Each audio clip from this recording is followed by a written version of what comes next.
Everyone, আসসালামু আলাইকুম। কেমন আছেন সবাই? আশা করছি অনেক ভালো আছেন। আলহামদুলিল্লাহ আমিও অনেক ভালো আছি। চলে আসলাম সকাল সকাল নতুন একটা ভিডিও নিয়ে। সবাই আশা করছি ভিডিও তো সকাল সকাল এই তো এটাকে হচ্ছে কি জানো একটা পিঠা বলে, এটা রাজশাহীতে বিখ্যাত পিঠাটা। তো এরপর আমি রান্না করতে চলে আসলাম। তো আমি আজকে ডাল দিয়ে পাটের শাক দিয়ে রান্না করব। এটাকে আমরা পাট শাক বলে থাকি। তো আপনাদের দেশে এটাকে কী শাক বলে অবশ্যই জানাবেন। এরপর আমি রান্না করব মাছের মাথা দিয়ে আর হচ্ছে বরবটি আলু দিয়ে। তো আমি মশলা কষিয়ে তারপরে মাছের মাথাগুলো একটু কষিয়ে নেব, ভালোভাবে কষিয়ে নেব।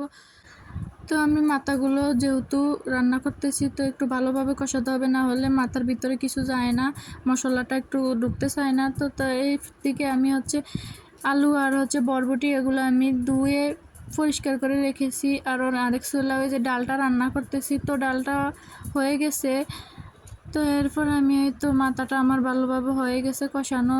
তো এরপর আমি এখানে হচ্ছে আলু আর বরবটিটা দিয়ে দিচ্ছি। তো দিয়ে একটু ভালোভাবে নেড়ে ছেড়ে দিতে হচ্ছে উল্টিয়ে পাল্টিয়ে। তো এইভাবে কিন্তু মাথা দিয়ে তরকারি রান্না করলে অনেক ভালো লাগে। তো আমি মাথা বেশিরভাগই শাক সবজি দিয়ে রান্না করি, শাক দিয়ে রান্না করি। যে কোনো একটা শাক হলেই মজা হয় মাছের মাথা দিয়ে খেতে। তো আমি ওই দিনও তরকারি রান্না করছিলাম পাঙ্গাস মাছের মাথা দিয়ে, লাউ শাকে কিন্তু অনেক মজা হয়েছিল। তো আমি তো জল দিয়ে দিচ্ছি, তো জল দিয়ে নেড়ে ছেড়ে তারপরে আমি অন্য কাজ করতে যাব। তো এই তো বিকালবেলা হচ্ছে আমি নিচে গেলাম, নিচে থেকে কিছু কলমি শাক আনলাম আর হচ্ছে বরবটি কিছু তরকারি আনলাম আর কি। তো আমি এগুলা নিয়ে হাঁটতেছি আর একটু ভিডিও করতে আসছি।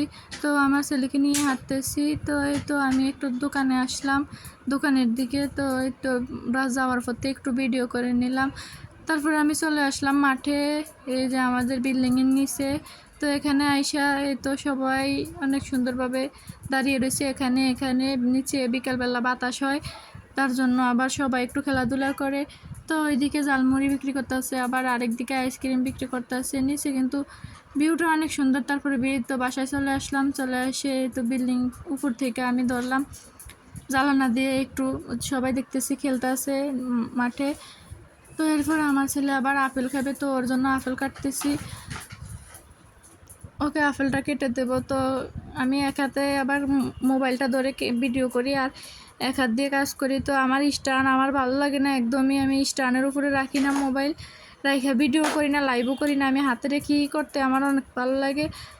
তো এই তো আমি আপেলগুলো এক হাতে যেহেতু পরিষ্কার করতেছি কাটছিলাম, তো দেখি বিচি আছে, তার জন্য আবার পরিষ্কার করে নিতেছি। তো আজকের ভিডিওটি আর লং করবো না, আমার ছেলে পাশে একটু দুষ্টামি করতেছে। তো আজকের ভিডিওটি এ পর্যন্তই। আল্লাহ হাফেজ সবাইকে।